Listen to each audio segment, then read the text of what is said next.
Ok, eu já configurei a luz, alguns materiais e já estou chegando num resultado bem satisfatório. Eu quero agora colocar alguns elementos de composição do próprio Enscape e gerar a minha imagem final. Quando a gente trabalha com Enscape, a gente tem acesso ao que ele chama de biblioteca de ativos ou assets do próprio Enscape. Quando a gente clica nesse botãozinho aqui, a gente tem acesso a uma série de objetos já totalmente prontos em termos de modelagem e texturização e que podem ser simplesmente inseridos no nosso modelo. A gente tem alguns mecanismos de busca com algumas categorias e marcações. Eu aqui quero procurar alguns elementos que eu possa inserir aqui na minha cozinha. Eu vou novamente aqui minimizar a minha bandeja padrão para eu ter mais espaço de trabalho. E eu vou procurar, então, a opção de acessórios. E aqui embaixo eu posso procurar o filtro de cozinha,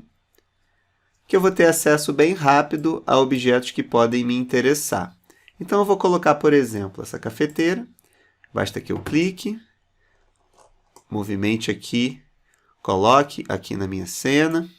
Eu vou voltar aqui na minha biblioteca e eu vou agora colocar algum outro objeto aqui de decoração. Vou procurar qualquer coisa. Fiquem à vontade para pegar algum objeto que vocês achem interessante. Eu vou pegar esse conjunto de pratos, vou colocar aqui e eu já vejo o resultado em real time.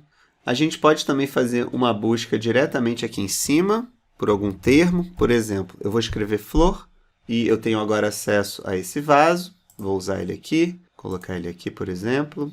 A gente pode selecionar e usar aqui o nosso comando de escala para diminuir o tamanho e movimentar e colocar ele em algum lugar mais específico. Eu vou pegar esse prato, vou jogar aqui para o lado, como se fosse um objeto normal aqui do SketchUp. E ok, eu já estou chegando aqui numa decoração legal para a minha cozinha.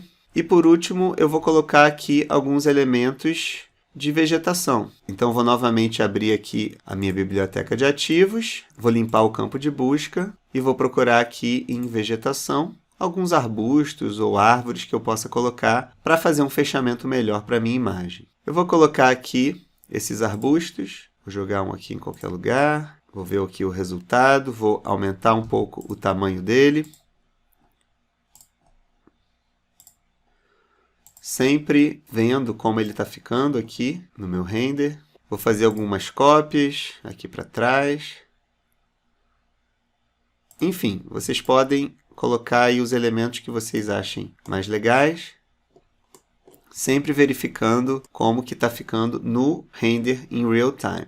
Eu vou voltar aqui para o meu ângulo, que é a cena interna lateral, e com isso a gente consegue posicionar melhor em função do que a gente está vendo aqui como resultado final. Vou aumentar um pouco esses arbustos. E agora eu já tenho aqui um fechamento mais legal de cena. E a minha imagem está começando a ficar com uma cara mais interessante. Ok, agora que eu já inseri alguns objetos de composição na minha cena, eu posso já partir para a produção final da minha imagem. Então, eu vou mostrar aqui alguns procedimentos e cuidados que são importantes nesse processo. Em primeiro lugar, eu vou novamente abrir aqui as minhas configurações visuais. Aqui nessa janela, eu posso então fazer alguns ajustes finais para eu chegar no resultado mais agradável. Em primeiro lugar, é importante lembrar que a gente já ajustou aqui a exposição da cena, onde a gente pode deixar ela mais clara ou mais escura.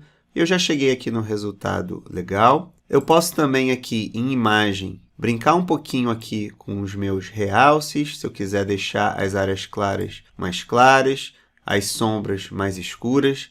A gente pode tirar ou aumentar aqui a saturação da imagem, enfim. Então, existem uma série de recursos que vocês podem experimentar e vocês vão entender rapidamente o que eles estão controlando aqui na nossa imagem. O que é mais importante aqui, que eu quero fazer, é acessar o botão chamado Céu e mudar aqui o que seria o nosso fundo. Eu vou escolher alguma outra opção em vez de terreno branco. Eu vou testar, por exemplo, floresta, e ele vai automaticamente colocar um fundo diferente daquele que a gente tinha. A gente pode vir aqui e a gente pode rotacionar esse fundo, e eu posso pegar, então, aqui uma parte mais interessante dessa fotografia 360 que ele coloca para a gente, de uma floresta.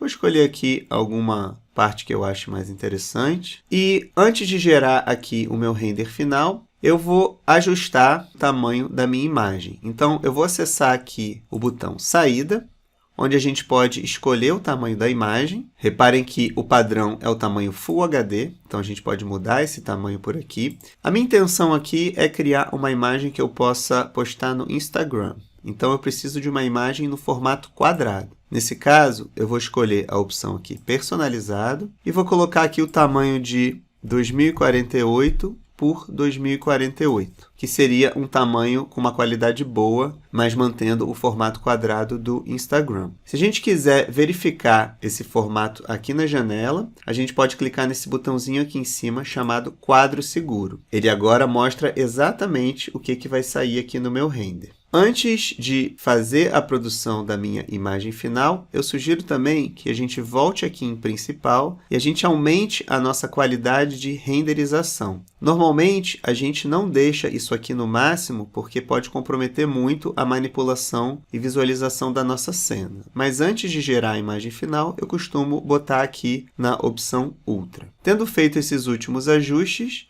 eu vou voltar aqui na minha janela de render do Enscape. Eu vou clicar aqui em Captura de Tela. Eu vou escolher para salvar isso aqui em algum lugar do meu computador. Vou colocar aqui um nome qualquer. Eu vou salvar no formato JPEG. Ok. Agora eu vou acessar aqui o meu computador. Eu vou abrir a imagem e pronto. Temos agora o nosso primeiro render feito no Enscape. E ele serviu para a gente dar os nossos primeiros passos nesse programa, conhecer algumas ferramentas principais e recursos importantes que vão ser aprofundados nos próximos vídeos.